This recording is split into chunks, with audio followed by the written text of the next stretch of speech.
O Marlon perdeu a luz lá, a energia. Então, a gente começou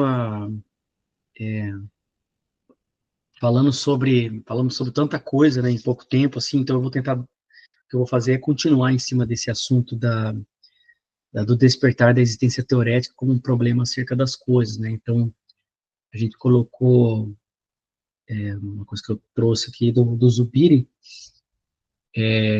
o homem está radicalmente instalado no mundo como numa atitude mítica, né, então não é uma coisa, eu vi até uma pessoa lá, acho que um menino lá, colocando no grupo, como se a filosofia veio e desinstalou o pensamento mítico da realidade das pessoas, quando isso não é verdade. As pessoas nascem dentro de uma atitude mítica, e ela pode passar anos dentro da vida dela, passar por todo o sistema educacional, pode até às vezes fazer filosofia e ainda estar numa atitude mítica, né? Porque você vê, por exemplo, uns exemplos que eu vejo ali no grupo, o pessoal fazendo filosofia, né, a moça fazendo filosofia, e ela totalmente confusa, assim, ela não tem uma clareza do que pensa, assim, sabe? Você vê gente, assim, que não tem uma clareza, tá nos cursos de filosofia, nas federais, nas estaduais, estão totalmente, assim, não tem uma clareza, né? E o pensamento filosófico se caracteriza por isso, né? Então, dentro dessa ideia do despertar da existência teorética, o que a gente tem que, a gente falou sobre o surgir do problema teorético, né? Estou falando sobre essa questão da constituição do problema teorético, da atitude teorética, da atitude filosófica, né, e como o homem existe, né, então a gente colocou algumas coisas, eu vou voltar, mas para dar uma continuidade, hoje eu quero, não dá para estender muito, porque a gente vai aos poucos, né, e uma das coisas que eu quero fazer, talvez já a partir da próxima aula, vou pegar o texto do Zubiri, o mito da sabedoria, e a gente estudar em cima dele, vou ver se eu consigo tirar uma cópia, traduzir, colocando para vocês, mas onde ele vai expondo, então, esse problema do despertar, como eu falei para vocês, esse problema do despertar do homem na filosofia, né, é um problema crítico, crucial dentro do pensamento filosófico grego. Porque os gregos não estão interessados em ensinar filosofia para os outros, porque não existia essa ideia de você ensinar filosofia para os outros. Vai vir aqui que vou ensinar filosofia para você, né? Então, hoje a pessoa vai fazer uma faculdade, né? Vai estudar filosofia numa faculdade. Ela vai aprender filosofia num curso, né? Claro, você tem que começar com alguma coisa, mas ela não era uma experiência de apenas de transmissão, né, de conhecimento. Quer dizer, isso vai começar a se caracterizar mais forte depois em Aristóteles, né? Mais forte, tá? Como a filosofia como uma ciência. Mas ainda Aristóteles ele tem uma ideia da filosofia como um modo de existência, um jeito de existir no mundo. É o jeito que você vai existir no mundo. Como eu coloquei no grupo ali, a concepção de filosofia que os gregos têm, isso está intrinsecamente ligado ao conceito de sabedoria, é a ideia de a direção da sua vida toda muda, mas não, ou seja, a direção é realmente a totalidade da sua vida muda, porque imagina, vamos dizer, quando você está indo numa direção fisicamente, para você mudar de direção, é todo o seu corpo, é todo o teu ser que muda de direção. Então, na filosofia também é isso. E isso é interessante quando você começa a estudar a forma como os gregos vão vendo isso, assemelha-se, como eu falei, assemelha-se ao conceito de arrependimento na concepção judaica, assim, que você vai ver, por exemplo, já na pregação de João Batista, na pregação dos profetas do Antigo Testamento, né? É uma ideia de mudança de direção total, o jeito que você está caminhando, você muda. Então, a filosofia também tem isso, ela quer gerar no homem uma nova forma de viver, uma nova forma de existir e uma nova forma de ver as coisas. Porque, como eu falei, você tem a ideia da atitude mítica, via todas as coisas no mundo como forças que atuam de forma diversa ou de forma favorável a você. E o que acontece com os gregos? Eles começam não mais a olhar forças que estão, os deuses atrás das coisas, mas olhar para as coisas em si mesmas e tentar achar princípios que regem as propriedades dessa coisa, né? Então, isso é uma característica do pensamento grego, que nunca houve na história da humanidade esse movimento do espírito humano de fazer isso, né? Então, como eu coloquei na aula passada, todo despertar para o grego é um despertar à luz, né, para a luz, né? Então, esse despertar sempre tem essa concepção de que se transita da noite para o dia, da escuridão para a luz. E na luz, as coisas se tornam patentes, ou seja, elas se tornam manifestas, né? Então, toda entrada na verdade é um modo de existência que permite interpretar a existência anterior como noite, né? Então, o que acontece nos gregos também é que nessa passagem, você vê que é um processo interior, é um processo de mudança interior. Essa é a visão que os gregos têm na filosofia. Você vê que como isso você vai ver muito patente também na linguagem do cristianismo, porque você tem essa ideia de que nos gregos quando o homem nasce para a filosofia, isso que é legal, o homem surge para a filosofia, quando você desperta para a filosofia, há uma destruição do modo velho de existir. E é um novo modo de existir que começa. Então, se você pensar, por exemplo, você pega na linguagem bíblica, você tem o quê? Você tem a morte do velho homem para a nova criatura, né? Então, você vê que essa ideia, você vê que realmente o cristianismo vai trazer uma nova elevação nesse conceito, porque tudo isso para os gregos vem também dessa experiência do Logos, e no caso do cristianismo é o Logos, né? Logos como encarnado, e esse Logos, o espírito desse Logos é que faz gerar essa nova vida em você. Então, quer dizer, é como se o que os gregos falavam de uma forma a partir das especulações da ontologia, da experiência do ser, da fis, os gregos, o que o cristão vai dizer? Não, esse Logos se encarnou, né? E ele sopra a vida em você, né? É interessante muito esse conceito de sopro, a gente vai ter que trabalhar nas outras aulas, mas o conceito de theos no grego está ligado com o sopro, com o hálito, né? E depois vai se assemelhar à ideia do céu também, né? E daí você tem a ideia dos astros, então o céu brilhante também vai se tornar Júpiter, vai estar ligado ao céu, Uranus, mas o Theo está ligado a essa ideia do céu, porque o céu é brilhante, é glorioso, e ele tem uma ideia de que o céu é imortal também, sempre está aí, sempre esteve aí.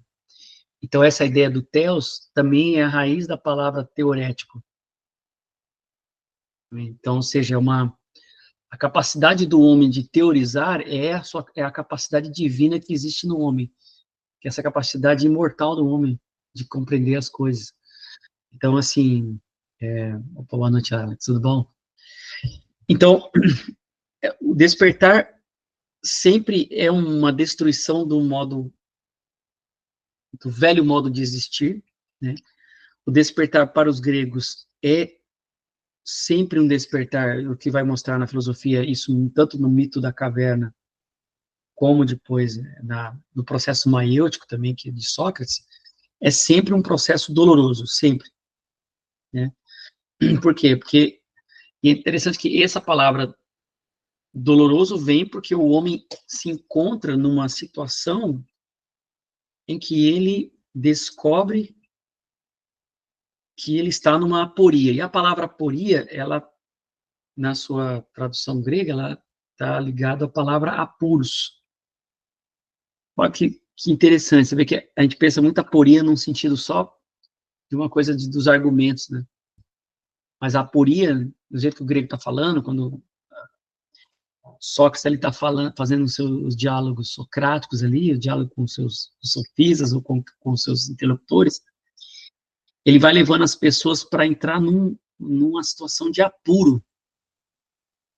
Ou seja, não é só uma questão cognitiva, é uma questão existencial. Ou seja, isso que você está me ensinando, Sócrates, me bota em apuros existencialmente, ou seja, o que eu faço agora? Porque se eu tenho uma concepção de justiça, sempre igual você pega na República, Sócrates vai destruindo os argumentos, mas ele não vai só destruindo, ele vai colocando a pessoa numa situação de apuro. É uma coisa existencial. Você fala, cara, eu sempre achei que eu entendi o que era justiça, agora eu não sei mais.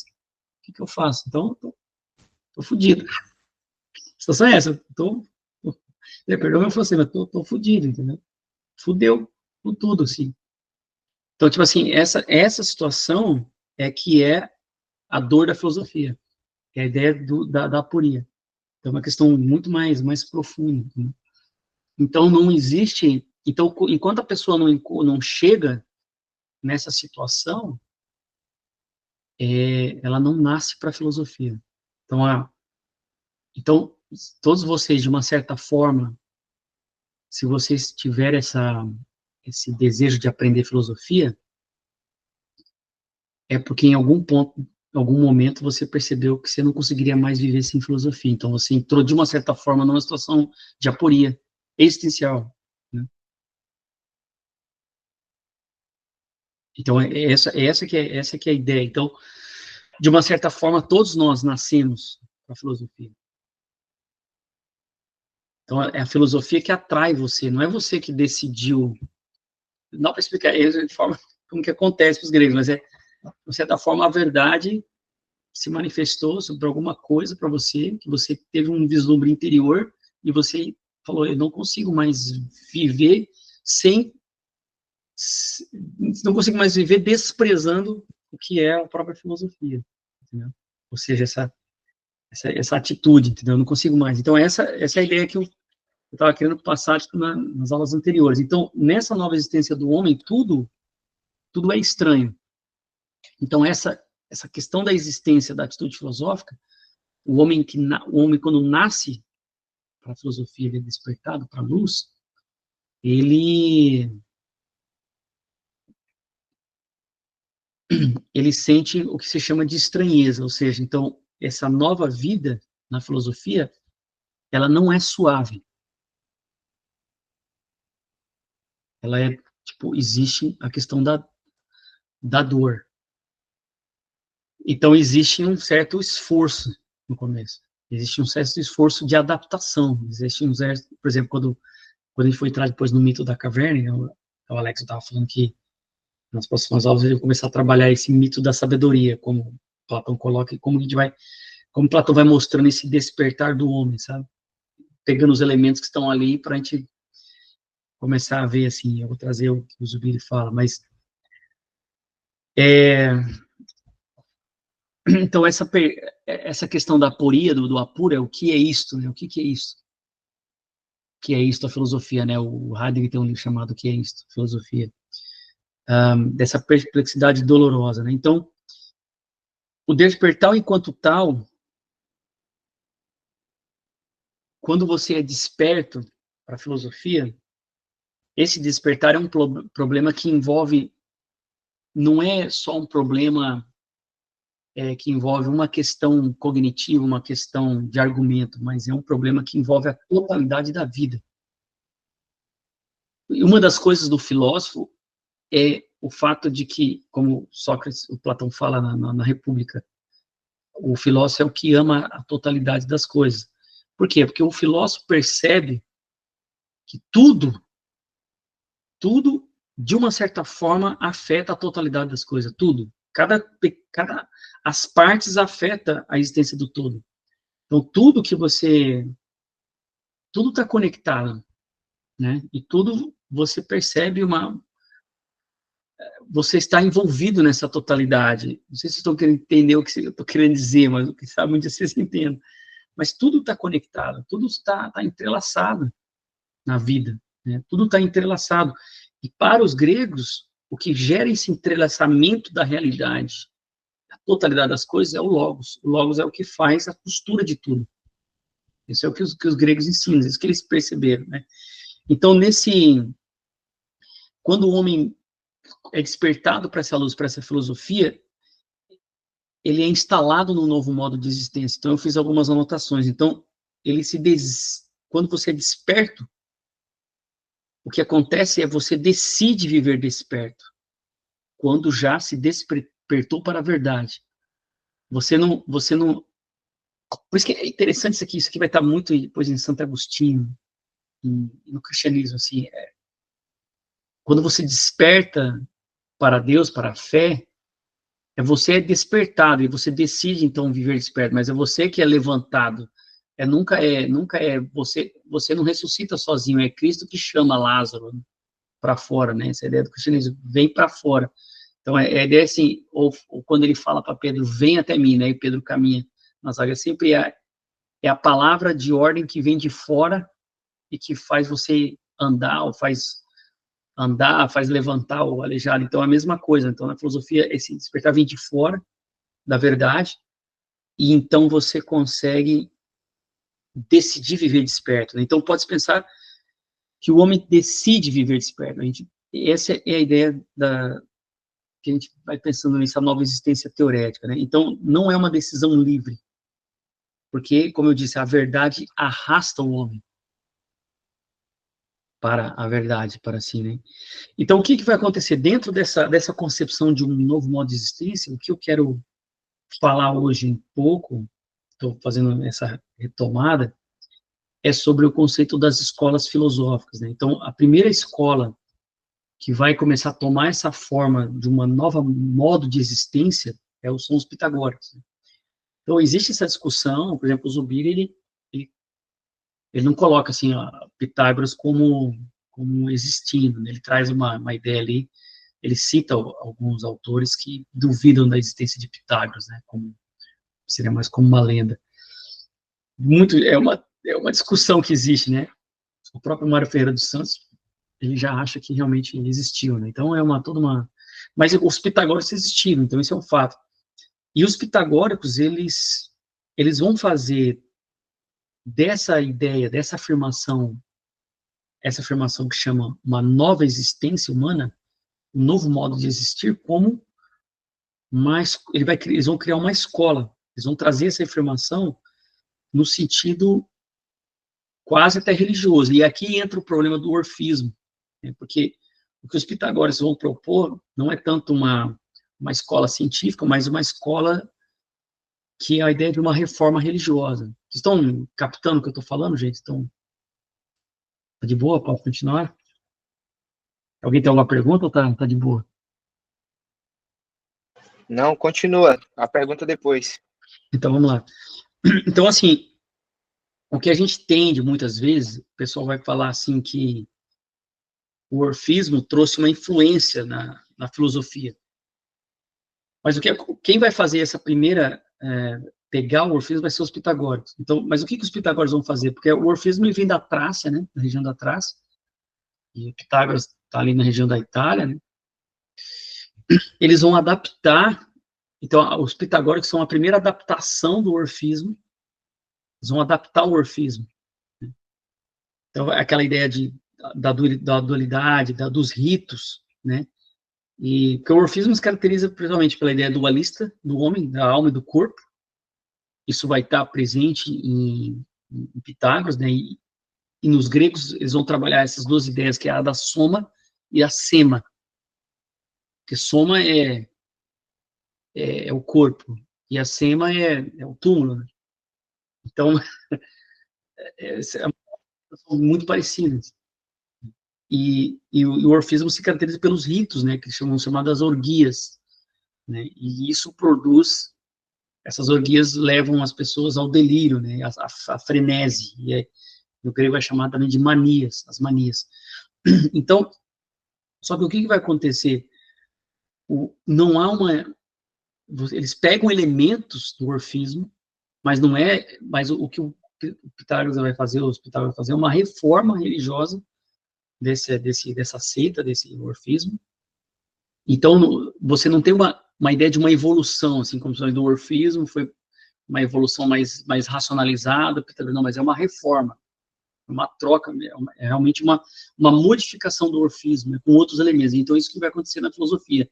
Então, a filosofia não é uma evolução do orfismo. Muitas vezes você pode Tem gente que vai pegar isso, vai ver isso em Platão como se fosse uma evolução, quando na verdade é apenas uma modificação dos elementos, né, que existe ali do orfismo. E então o que a gente sempre tem que ter uma ideia é a seguinte, que não é o orfismo que atuou na filosofia, senão que a filosofia é que atuou no orfismo.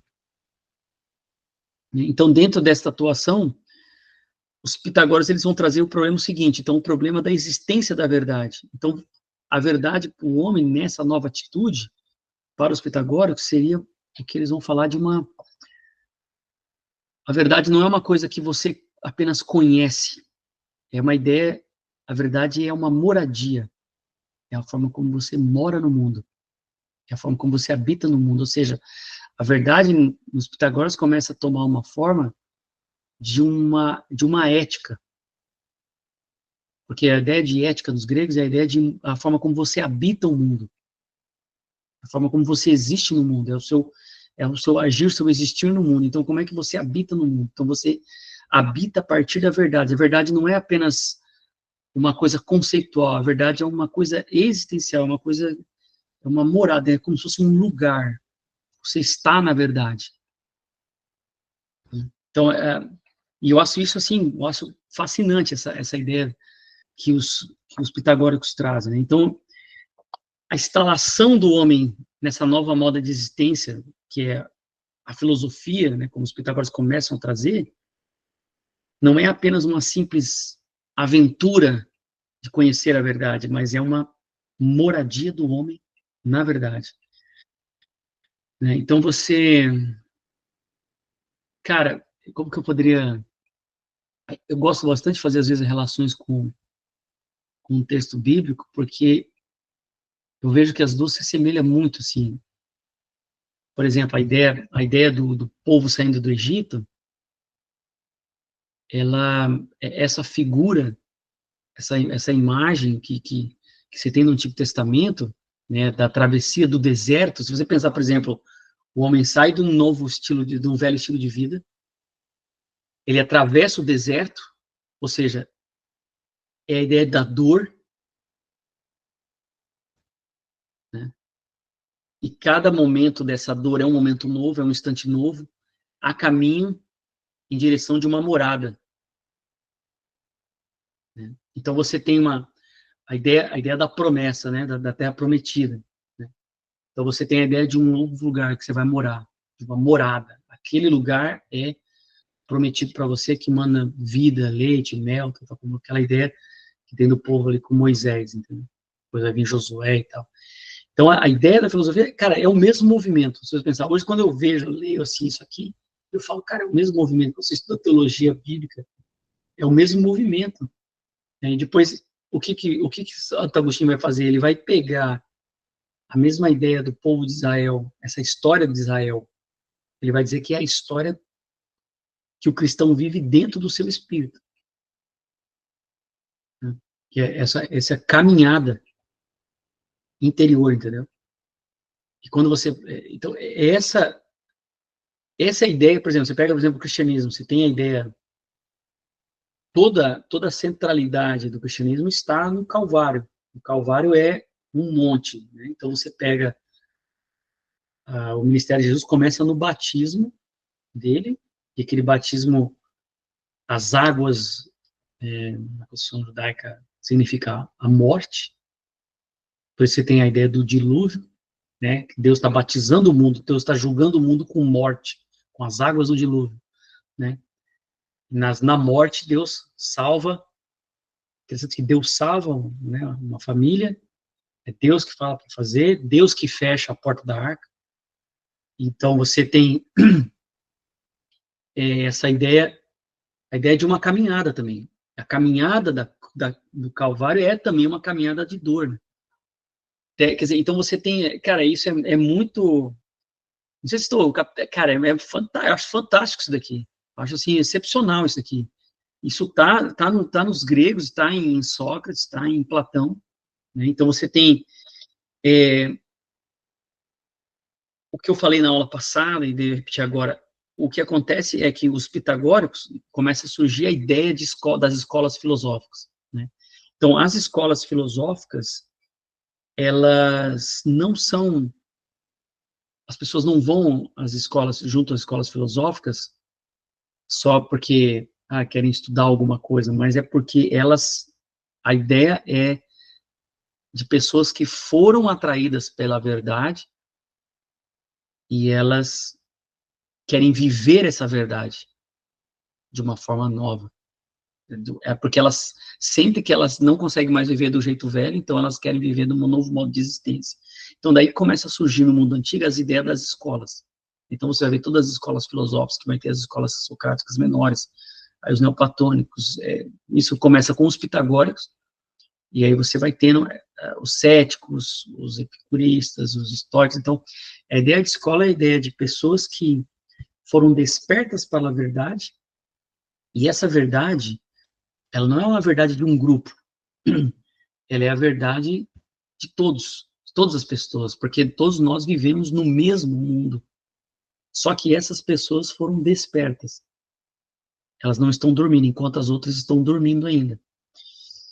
Então, despertar é essencialmente despertar ao mundo, na visão que vai começar a aparecer, isso já configurar em Pitágoras, é um despertar no mundo que é de todos. Então, dentro dessa ideia, olha que legal, nasce, na visão de Pitágoras, a ideia do koinos, que é a palavra de koinonia. Né? O que é koinos? O que é koinonia? Koinos é o comum. Koinonia é comunidade. Né? Então você tem, ou seja, as escolas filosóficas, elas são comunidades das pessoas que vivem no mesmo mundo. Quer dizer, num novo modo de existência, mas grava essa palavra mesmo, o mundo tem uma mesmidade. O que é mesmo? É a ideia de identidade. Ou seja, o mundo, ele é o mesmo para todos. Então, a verdade que nós encontramos é uma verdade que vale para todos. A questão é que nós temos que levar as pessoas a despertar para essa verdade. Você vê que isso vai estar, é a mesma coisa você vai ver, por exemplo, também no cristianismo, que é a ideia da comunidade, da igreja, né? Daqueles que nasceram para a fé, nasceram para a luz, e elas vão tentar fazer com que os que estão dormindo possam ser acordados e se juntar a essa comunidade.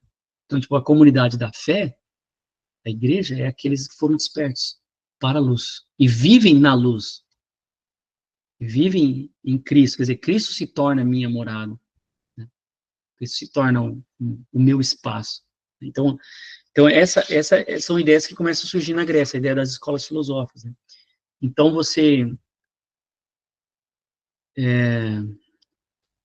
cara, tem tantas anotações aqui, mas eu acredito que vocês estão captando a minha mensagem. Então, as escolas filosóficas,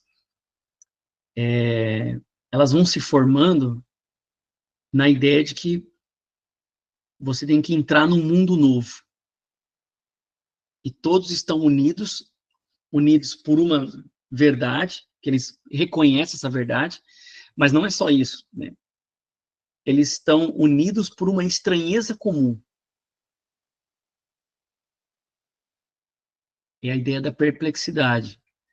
Ou seja, nós estamos despertos e nós estamos despertos por uma estranheza comum, ou seja, nós estamos reconhecendo que o mundo, cara, é imenso, ele tem propriedades magníficas, tem substâncias primordiais que regem esse mundo, que nós desconhecemos, nós queremos conhecê-las, nós percebemos que o mundo tem verdades, tem as verdades matemáticas, negócio de Pitágoras, tem as verdades éticas, tem as verdades da justiça, tem as verdades da amizade, as verdades do amor, da beleza. Então nós sentimos estranhos agora, todos nós estamos estranhos, porque o mundo até então, que era numa atitude mítica, que era comum e familiar, agora não é mais familiar, então nós estamos vivendo, sentimos uma estranheza. Olha, por exemplo, eu vou fazer sempre essa relação com o cristianismo, que é fácil você entender, sempre entender, né? O cristão, ele vai pensar o quê? A pessoa se converte, ela começa a se sentir estranha ao mundo. Né? Ela fala, aquela vida que ela tinha de muita vida louca. Já viu quando o cara se converte, começa para a igreja, ele muda para a fé, ele se sente estranho aquilo, ele não consegue mais fumar, não consegue mais beber muito, sei lá, não consegue mais usar droga, não consegue mais aquela vida, poxa, não tem mais graça. Ele sente uma estranheza. Cara, essa é a experiência da filosofia. Essa estranheza, fala, cara, não consigo mais curtir isso aqui, né? Não consigo mais curtir Bolsonaro. Tinha uma estranheza, uma estranheza. Então, o que é essa estranheza? É a estranheza do novo. Cara. E a filosofia, depois que você desperta para ela, e uma característica da verdade e desse novo modo de existir na filosofia, cada instante da verdade é novo.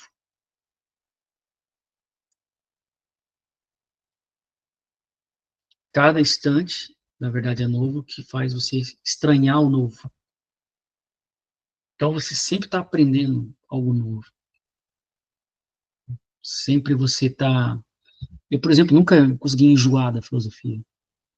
Porque sempre tem algo novo para aprender. É a mesma coisa... Quando a pessoa chega e fala assim, já estudei filosofia, não tem mais... já estudei, já não preciso mais nada, é porque a pessoa nunca entendeu o que é filosofia.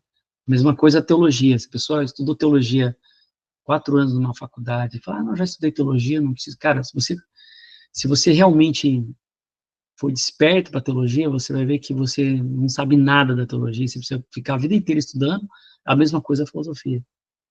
Se alguém fala que já estudou e já está bom, já não tem mais nada para aprender de novo, é porque a pessoa nunca entendeu o que é a filosofia. Porque a filosofia, o instante do novo, sempre gera uma estranheza. Por isso, cara, eu estou fazendo essa relação bastante com o cristianismo, que você pega, por exemplo,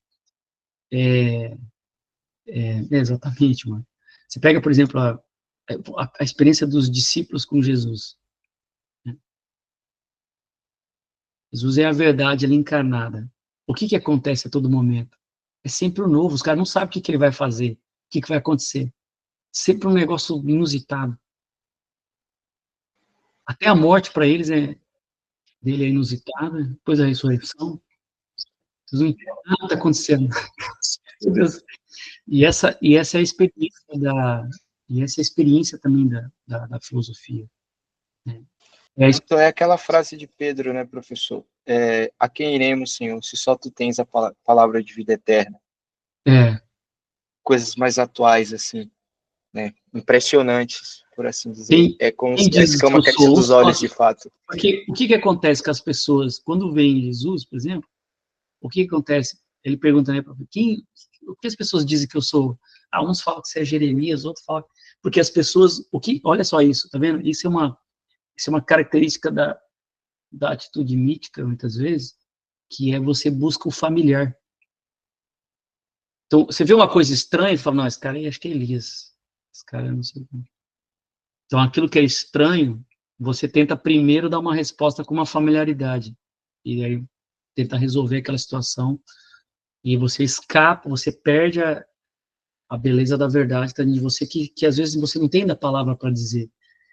Então, a experiência que você tem, por exemplo, ao ler os diálogos socráticos, né, com Platão ele vai fazer o encontro com Sócrates sempre é um encontro novo, sempre por quê? Porque a própria realidade em si tem a novidade, sempre está impregnada está grávida da novidade, porque o mundo ele é muito mais além do que a gente percebe e do que a gente fala. Então, quando a gente começa a investigar um assunto, Sócrates não tem as respostas, ele vai tendo um método e ele vai chegando daí nas aporias, né? Então, essa ideia dessa estranheza, ela faz parte da filosofia, né? E é uma experiência que a gente tem, por isso que a gente tem uma experiência do isolamento na filosofia, porque eu, quando comecei a estudar filosofia, eu não tinha ninguém para conversar, não tinha internet ainda desse jeito, assim, grupos, essas coisas, né? Começou a surgir os Orkuts, assim, nem lembro que ano que foi o Orkut, tinha as comunidades, mas, assim, você começa a se sentir estranho. Você é estranho. Você é estranho, ninguém entende o que você está lendo, ninguém entende o que você está falando. Eu trabalho hoje numa empresa de construção, eu sou gestor, assim, suporte de projetos. Eu trabalho com os caras normal, converso com todo mundo, não fico filosofando nada. Os caras nem fazem ideia do que eu tô lendo. Os caras nem fazem ideia. Não, os caras sabem que eu sou meio filósofo, mas não faz ideia da dimensão do que é. A mesma coisa ali, a mesma coisa em todo lugar. Você sente estranho, é uma estranheza, porque as pessoas te julgam pela familiaridade também. Assim como fazem. Então, tipo, você está ali no grupo de filosofia, ou você vai ali no Instagram, você vai falar alguma coisa de filosofia, claro que tem professores de excelência ali que também tem dimensões filosóficas e a gente não pega, né? E a gente tem que, tipo, ouvir as pessoas. Então, a mesma coisa nos lugares. Então, as pessoas, elas têm uma finalidade, igual eu falei ali para a moça, vem estudar filosofia comigo, pra você aprender. Mas ela vai pensar, mas eu já estudei ali e tal, tipo, porque ela vai julgar pela familiaridade, é normal isso é comum da nossa reação humana. Né? E...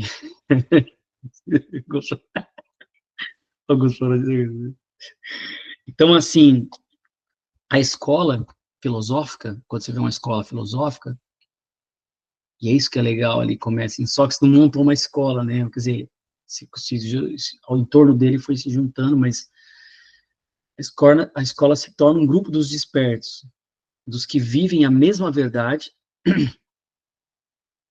e do que se diferencia daqueles que são aqueles que não estão dormindo. Então, a verdade não é jamais uma conquista da escola filosófica.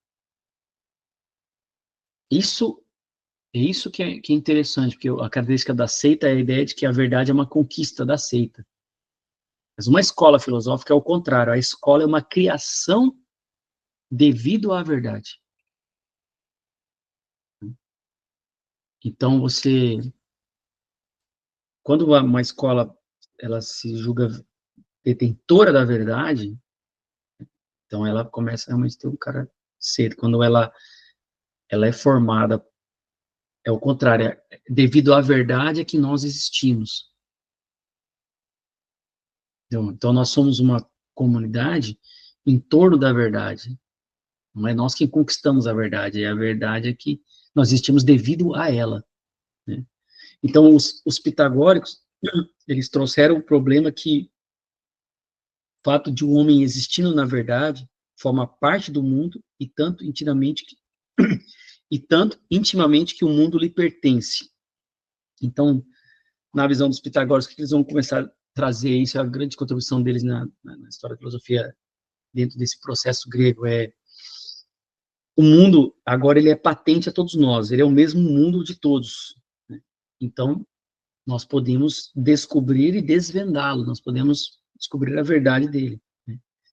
O mundo adquire patência graças ao homem que o revela. Então, os pitagóricos, isso já começa a aparecer nos primeiros filósofos gregos, e isso está no conceito de physis. Né?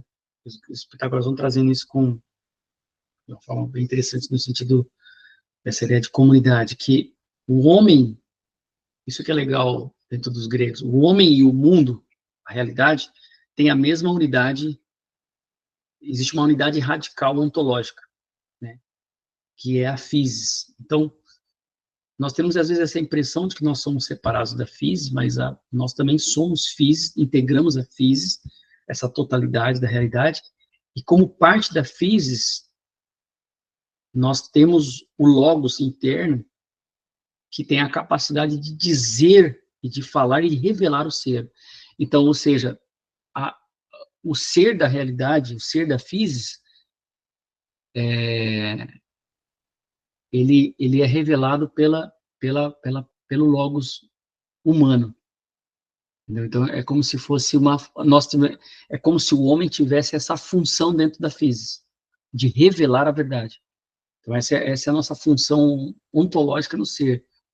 Então, nós dizemos o que as coisas são. Então, as coisas, elas estão aí, mas elas dependem de um... Não depende, mas nós estamos, como nós estamos integrados, nós temos essa função. dentro do mundo, dentro da realidade, né?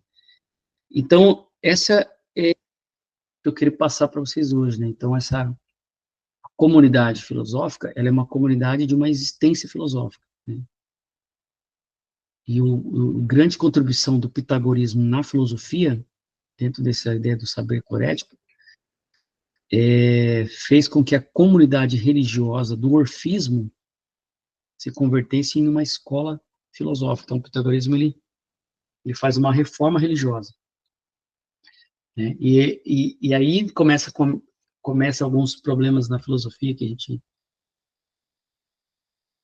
Não problemas, não seria a palavra correta, mas uma característica da filosofia é que os pitagóricos vão pensar não só que o mundo tem uma verdade, o mundo tem uma realidade própria, tem uma verdade, tem uma substância, tem princípios que regem esse mundo, mas os pitagóricos vão trazer um negócio que depois você vai estar em Sócrates, Platão, Aristóteles, que é a ideia assim, o que eu preciso ser, e o que eu preciso me tornar para eu poder acessar essa verdade que existe no mundo.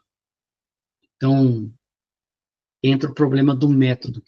Então, o método, na filosofia grega, não é só um método no sentido lógico, é um método no sentido existencial, método como ética. Então, a ética, quando os gregos pensam a ética, quando Aristóteles pensa a ética, não é uma questão de conduta apenas, é no sentido de como eu vou, o que eu preciso ser, o que eu preciso me tornar para poder acessar a verdade das coisas. Porque se eu não me tornar algo, eu não consigo acessar essa verdade.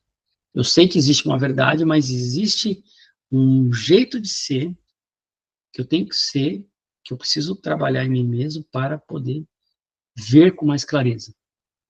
Então, essa é a ideia da ética, essa é a ideia do método nos gregos. Então, é isso que você vai ver, por exemplo, a ética ali como as virtudes morais e as virtudes intelectuais. Ou seja, Aristóteles está pensando do homem maduro, o homem, no sentido, o homem filosófico maduro, né, um filósofo mesmo maduro. Então, o que você precisa ter e ser para... O que você precisa se tornar para poder chegar à sua excelência, excelência como ontologicamente, logicamente, politicamente, cognitivamente, as ações humanas. Então, essa é a ideia. Então, essa é o que eu queria colocar hoje para vocês.